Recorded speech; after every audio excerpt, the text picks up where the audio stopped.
Упершыню за столькі гадоў ростані ім дазволілі гэтае спатканне. Яны сядзелі ў розных турмах. Ён тут, у сваёй айчыннай, а жонка ў іншай, чужой і вельмі далёкай адсюль.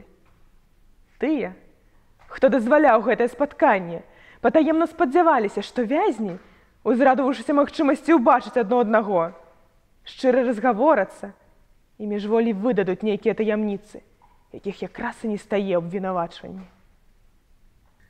Але яны маўчалі. Як падышлі да сплеценай з калючага дроту сеткі, якая разгароджвала іх, як сталі адно насупраць другога, як угледзеліся адно аднаму ў вочы, так і застылі, так і знерухомілі, нібыта муміі. Стаяць, не варушачыся, глядзяць не міргаючы, стаяць мінуту, 5-ю, 10-ю, глядзяць паўгадзіны, глядзяць гадзіну. Першай захвалявалася, занепакоілася Ахова. Яна пачала падазрона паглядаць на вязняў і ківаць у іхні бок галавамі.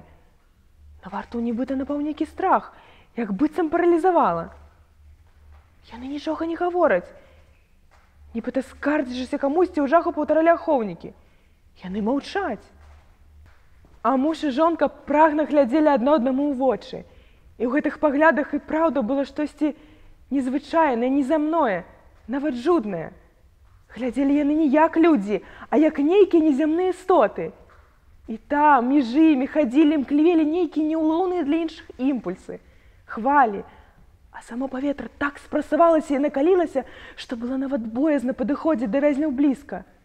Яно магло спапяліць кожнага.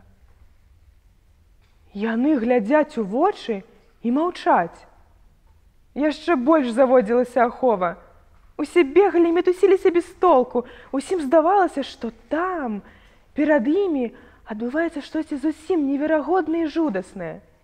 Вязні стаяць і маўчаць.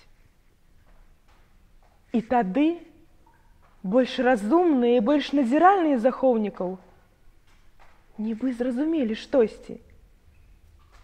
Ды іх ужо тут няма.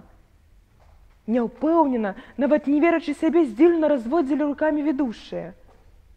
Яны ж ужо на волі. Ім пярэчылі.